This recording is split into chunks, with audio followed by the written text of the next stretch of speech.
नमस्कार दोस्तों, स्वागत है आपका द संकेत लाइव में और मैं हूं तमन्ना। आज हम बात करेंगे उस मामले की जो सिर्फ एक कानूनी केस नहीं बल्कि देश की सबसे पुरानी पार्टी और सबसे चर्चित राजनीतिक परिवार के खिलाफ सबसे बड़ी कार्रवाई बन गया है। नेशनल हेराल्ड केस में ईडी ने अब चार्जशीट दाखिल कर दी है, जिसमें सोनिया गांधी, राहुल गांधी, सैम पित्रोदा नाम शामिल है। साथ ही ईडी ने 661 करोड़ की संपत्तियों को जब्त करने की कार्रवाई की है। क्या ये सच में भ्रष्टाचार का मामला है या फिर बदले की राजनीति? चलिए शुरू करते हैं आज की पूरी कहानी। सबसे पहले जानते हैं कि नेशनल हेराल्ड है क्या। 1938 में पंडित जवाहरलाल नेहरू और स्वतंत्रता संग्राम सेनानियों ने इस अंग्रेजी अखबार की स्थापना की थी। इसका स्वामित्व एसोसिएटेड जर्नल्स लिमिटेड यानी एजेएल के पास था, जो हिंदी में नवजीवन और उर्दू में कौमी आवाज जैसे अखबार भी निकालता था। लेकिन 2008 तक एजेएल पर 90 करोड़ रुपए का कर्ज चढ़ गया और इसका प्रकाशन बंद हो गया। कांग्रेस ने 2002 से 2011 के बीच एजेएल को 90 करोड़ रुपए का लोन दिया था। 2010 में यंग इंडियन लिमिटेड नाम की एक गैर व्यवसायिक कंपनी बनी, जिसमें 76% शेयर सोनिया गांधी और राहुल गांधी के पास थे। बाकी 24% मोतीलाल वोरा, ऑस्कर फर्नांडीज, सैम पित्रोदा और सुमन दुबे के पास। इस कंपनी ने एजेएल को महज 50 लाख रुपए में खरीद लिया, जिसके बाद एजेएल की 99% हिस्सेदारी यंग इंडियन के पास चली गई। अब आते हैं मामले के केंद्र पर। बीजेपी नेता सुब्रमण्यम स्वामी ने 2012 में दिल्ली के पटियाला हाउस कोर्ट में शिकायत दर्ज की, जिसमें उन्होंने आरोप लगाया कि सोनिया गांधी, राहुल गांधी और अन्य कांग्रेस नेताओं ने धोखाधड़ी और मनी लॉन्ड्रिंग के जरिए नेशनल हेराल्ड की 2000 करोड़ रुपए की संपत्तियों को हड़प लिया। खासतौर पर दिल्ली के बहादुर शाह जफर मार्ग पर हेराल्ड हाउस की बिल्डिंग का जिक्र किया। Yeah, I was not a whistleblower. I was actually a prosecutor. My main point was this, that Rahul Gandhi, Sonia Gandhi, they had created a company and it was called Young Indian. And then they and in the meantime, the National Herald case which was being published by Associated Journals Limited. They declared themselves as bankrupt and they owed some money to the Congress party. So that Congress party was headed by the same Sonia Gandhi and the same General Secretary Mr. Rahul Gandhi, all that, and Motilal Vora and Oscar Fernandez. So these four people who are on the board of the Young Indian were also on the board of the office bearers. So they then passed a resolution that this money that National Herald owes AJL, that is Associated Journals Limited, that money can be written off as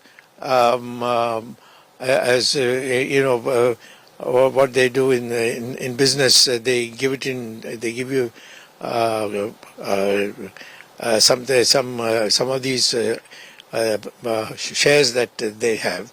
They gave them the shares, and that was enough for them to get the company.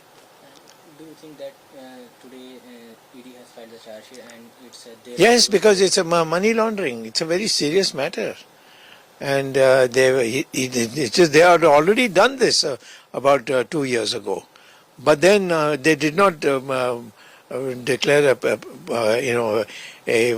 put out a warrant. Now they have put out a warrant. प्रवर्तन निदेशालय का कहना है कि young Indian ने AJL की 2000 करोड़ की संपत्तियों को सिर्फ 50 लाख में हासिल कर लिया। ईडी के मुताबिक इस सौदे से 988 करोड़ रुपए की अपराध से अर्जित आय उत्पन्न हुई और इन संपत्तियों का मौजूदा बाजार मूल्य 5000 करोड़ रुपए है। ईडी ने 12 अप्रैल 2025 को दिल्ली, मुंबई और लखनऊ में 661 करोड़ की अचल संपत्तियों को कब्जे में लेने के लिए नोटिस भी जारी किए थे। मंगलवार को ईडी ने दिल्ली के राउंड एवेन्यू कोर्ट में पहली चार्जशीट दाखिल की, जिसमें सोनिया गांधी, राहुल गांधी, सैम पित्रोदा और सुमन दुबे को आरोपी बनाया गया है। कोर्ट ने इस मामले की सुनवाई 25 अप्रैल के लिए तय की है और ईडी से केस डायरी पेश करने को कहा है। कांग्रेस ने इसे बदले की राजनीति करार दिया है। कांग्रेस नेता जयराम रमेश ने कहा कि नेशनल हेराल्ड की संपत्ति जब्त करना कानून के शासन का मुखौटा पहने हुए राज्य प्रायोजित अपराध है। पिछले 2 दिन से प्रतिशोध की राजनीति, उत्पीड़न की राजनीति, धमकी देने की राजनीति जारी है। कांग्रेस नेतृत्व को और खास तौर से कांग्रेस संसदीय दल के नेता श्रीमती सोनिया गांधी जी को और लोकसभा नेता प्रतिपक्ष राहुल गांधी जी को जानबूझकर निशाना बनाया गया। नेशनल हेराल्ड का केस है, इसकी विस्तार से आपको जानकारी सांसद और मेरे साथी डॉक्टर अभिषेक मनु सिंह भी देंगे। पर मैं यही कहना चाहता हूं कि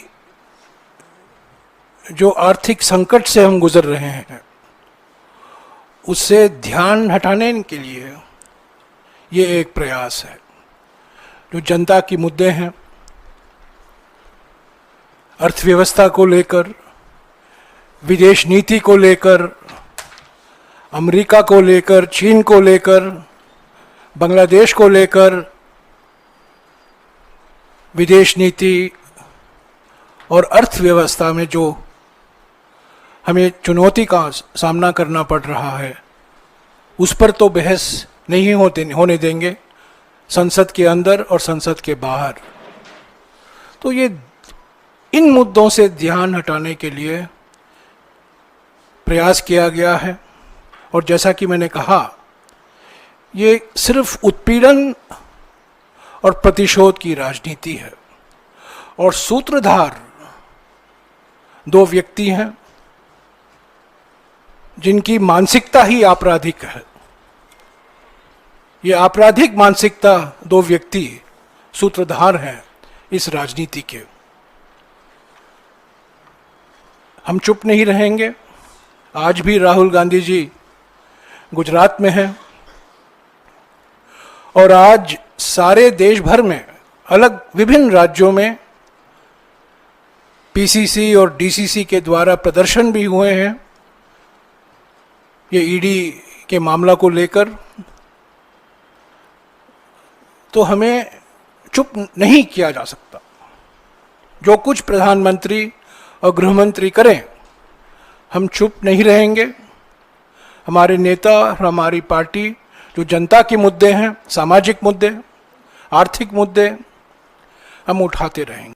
वहीं बीजेपी प्रवक्ता शहजाद पूनावाला ने पलटवार करते हुए कहा, जो लोग भ्रष्टाचार में लिप्त थे उन्हें अब इसका खमियाजा भुगतना पड़ेगा।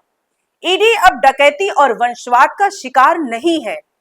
कांग्रेस ने इसके खिलाफ देश भर में ईडी दफ्तरों के बाहर विरोध प्रदर्शन शुरू किए, लेकिन दिल्ली में पार्टी मुख्यालय के बाहर प्रदर्शन कर रहे कार्यकर्ताओं को पुलिस ने हिरासत में ले लिया। एक और दिलचस्प बात है, उसी दिन प्रियंका गांधी के पति रॉबर्ट वाड्रा से गुरुग्राम के शिकोहपुर लैंड घोटाले में ईडी ने पूछताछ की।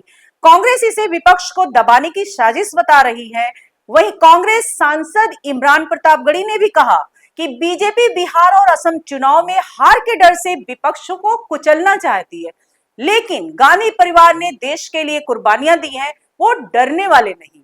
क्या हासिल करना चाहती है? अदालत में लड़ाई जिस एजेंसी के जरिए पहुंचाई गई है उसकी जो पूरी मंशा है वो सिर्फ और सिर्फ विपक्ष को प्रताड़ित करने की है। इधर गुजरात में अधिवेशन होता है, राहुल गांधी जी मोडासा पहुंचते हैं और इधर चार्जशीट दाखिल कर दी जाती है। आप क्रोनोलॉजी समझिए ना। भारतीय जनता पार्टी आने वाले बिहार के चुनाव से, गुजरात में कांग्रेस पार्टी की सक्रियता से, आने वाले असम के चुनाव की संभावित हार को देख करके और विपक्ष की सक्रियता को देख करके, 400 पार के नारे के बाद भी 240 पे अटक जाने के बाद भारतीय जनता पार्टी चाहती है कि विपक्ष को पूरी तरह से कुचल दिया जाए, उनके संसाधन तोड़ दिए जाएं, उनके नेताओं का मनोबल तोड़ दिया जाए। लेकिन भाजपा ये भूल जाती है कि ये गांधी परिवार है जिसने इस देश के लिए न जाने कितनी कुर्बानियां दी हैं। आप गांधी परिवार पे आरोप लगाते हैं, वो एक गांधी परिवार वो परिवार है जिसने अपनी निजी संपत्तियां इस देश के लिए दान कर दी हैं। आप उस पर इस तरह के आरोप लगाते हैं, ये बहुत शर्मनाक है और इसके खिलाफ पूरे देश में आज कांग्रेस पार्टी प्रदर्शन कर रही है। सचिन पायलट ने भी कहा कि इस मामले में कोई दम नहीं है या राजनीति से प्रेरित है और हमें न्यायपालिका पर पूरा भरोसा है। तथ्यों के आधार पर आप देखिए, उसमें कोई दम नहीं है। ये बिल्कुल पॉलिटिकली मोटिवेटेड केस है जिसको लंबे समय तक खींचा गया। हम लोगों को न्यायपालिका में पूरा भरोसा है, we will fight it out legally. लेकिन आप समझिए, जिस एंटिटी में कोई ट्रांजैक्शन नहीं है, कोई लेन देन नहीं हुआ, 1 रुपए का कोई इसमें अदला बदली नहीं हुई है और जानबूझ के पॉलिटिकली राहुल गांधी जी और सोनिया गांधी जी को टारगेट जो करने का काम किया है, ये पूर्णतः द्वेषपूर्ण भावना से कार्य किया गया है। लेकिन मैं जानता हूं कि देश के लोग समझ रहे हैं इस बात को कि अपने प्रतिद्वंदियों की आवाज दबाने के लिए अभी हम लोगों ने गुजरात में अधिवेशन किया था, पार्टी को जिंदा करने के लिए पूरी ताकत लगा रहे हैं, वो उनको नागवार गुजरा है। इसलिए केंद्र सरकार ने जानबूझ के बहुत ही विंडिक्टिव ये कदम उठाया है। इसको हम पॉलिटिकली टैकल करेंगे, लेकिन लीगली भी टैकल करेंगे। मुझे पूरा विश्वास है हमारी न्यायपालिका के ऊपर। उनका कहना है कि आपको प्रवेश करने का अधिकार है, लेकिन जमीन हड़पने का अधिकार किसने हड़पी है? मुझे कोई प्रूफ कर दे किस कंपनी में कोई ट्रांजैक्शन हुआ है, कोई डिविडेंड पे हुआ है, कोई सैलरी ली गई है, कोई अदला बदली हुई है।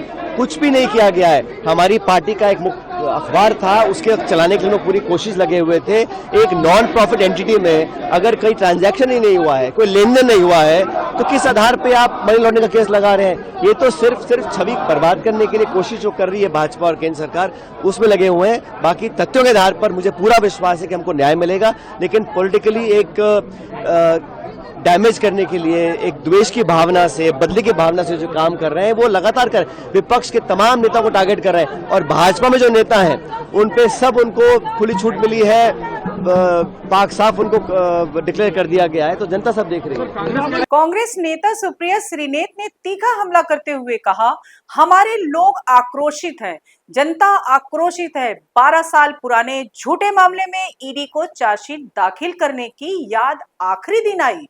मनी लॉन्ड्रिंग का आरोप लगाया गया, जबकि 1 पैसे का लेन देन नहीं हुआ, एक भी संपत्ति हस्तांतरित नहीं की गई।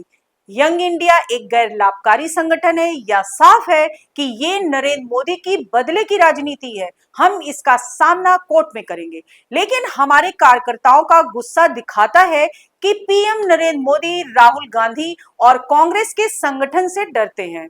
राहुल गांधी ने जो मुद्दे उठाए, उन्होंने सरकार की पोल खोल दी। के खिलाफ एक तरफ अदालती लड़ाई में आप लोग अदालत में हैं, दूसरी तरफ आज देश भर में इस मेगा प्रोटेस्ट के जरिए सरकार के खिलाफ, ईडी के खिलाफ कर रहे हैं। बिल्कुल, हमारे लोग आक्रोशित है, जनता आक्रोशित है, कांग्रेस का कार्यकर्ता आक्रोशित है। एक 12 साल के फर्जी केस में आपको 365वें दिन याद आया चार्जशीट दायर करने के लिए। चार्जशीट में आपने मनी लॉन्ड्रिंग का केस लगाया है, उस केस में जहां पर 1 पैसे का लेन देन नहीं हुआ, एक एसेट ट्रांसफर नहीं हुआ। उस केस में जहां पर यंग इंडियन एक नॉट फॉर प्रॉफिट कंपनी है जो कि सेक्शन 25 के अंतर्गत है, वो अपने किसी शेयर होल्डर को 1 नए पैसे का मुनाफा, सैलरी, डिविडेंड कुछ नहीं दे सकता है। एक ऐसे केस में एजेएल जो नेशनल हेराल्ड छापता था, उसके खिलाफ आप ये कर रहे हैं। असलियत ये है कि ये नरेंद्र मोदी जी की प्रतिशोध की राजनीति है, ये मोदी जी की घिनौनी राजनीति है और इसका सामना हम कोर्ट में करेंगे। लेकिन जो लोगों का आक्रोश है, जो जनता आक्रोश है, जो हमारे कार्यकर्ताओं का आक्रोश है, वो बिल्कुल आपको दिख रहा है, क्योंकि ये दिखाता है कि नरेंद्र मोदी जी डरते हैं, वो हमारे नेता से डरते हैं, वो उन मुद्दों से डरते हैं जो हम उठाते हैं, और वो कांग्रेस का जो संगठनात्मक ढांचा तैयार हो रहा है उससे भयभीत है, घबराए हुए हैं। गुजरात अधिवेशन से बिल्कुल, क्योंकि हमने उनके गढ़ में घुसकर उनको ललकारा है। और असलियत यह है कि गुजरात का एक बहुत सक्सेसफुल अधिवेशन हुआ, नरेंद्र मोदी जी के चूल्हे हिले हुए, उनको पता है कि यहाँ पर दिक्कत होने वाली है। बिल्कुल, आज भी गुजरात में। और राहुल गांधी जी वो शख्स हैं जो ना आपसे डरते हैं, ना आपसे धमकते हैं। आपने 50 घंटे ईडी से पूछताछ कराई, या 500 घंटे और करा लीजिए। ये केस बोगस है, लेकिन राहुल गांधी जो मुद्दे उठा रहे हैं उसने आपकी कलई जरूर खोल दी है। लेकिन आपने सत्यमेव जयते का नारा तो पोस्टर पे लिखा हुआ है, तो इसमें क्या गलती बात है? सत्यमेव जयते हमारा लोगो, हमारा मूल मंत्र है। सत्य की विजय होती है। हम महात्मा गांधी की पार्टी है, जिन्होंने ब्रिटानिया हुकूमत को घुटने टेकवा दिए। अदालत में ये नहीं टिकेगा मामला। बिल्कुल नहीं टिकेगा। कैसे टिकेगा? बोगस मामला है, 365वें दिन तक इंतजार करना पड़ा। आपको लगता है ये मामला टिक सकता है अदालत में? ये था नेशनल हेराल्ड केस का पूरा अपडेट। आप क्या सोचते हैं? क्या ये वाकई बदले की राजनीति है या फिर भ्रष्टाचार के खिलाफ सख्त कदम?